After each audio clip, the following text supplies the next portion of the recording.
Everyone, আমরা কিন্তু পৌঁছে গেছিলাম 5:30টার সময়। এই যে চকো, এখানে আমরা এখন যাচ্ছি, আমাদের হলিডে হোম বুক হয়ে গেছে রুম এখন দেখে। যেহেতু আমরা যেহেতু আমরা নিজেরাই রান্না করব, তাই আমরা এখন বাজারে যাচ্ছি। চলো আমরা বাজারে গিয়ে দেখি কি কি ফিশ উঠেছে, সেগুলো আমাদেরকে দেখাবো। তারপরে রান্না করে আমরা পিৎজা দেবো।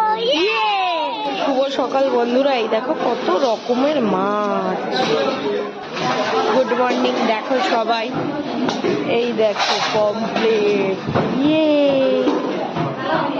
দেখেছো? এই যে ইলিশ, এই দেখো। আমরা কিন্তু এই পমফ্রেট মাছটা নেব, ভাবছি, ডিসাইড করছি কি করা যায়। এখানে কিন্তু কাঁকড়াও আছে, এই দেখো। কিন্তু আমরা পমফ্রেট কিনে নিয়েছি, এবার এখানে আর মাছ দেখা হচ্ছে। এই দেখো চিংড়ি, ওয়াও।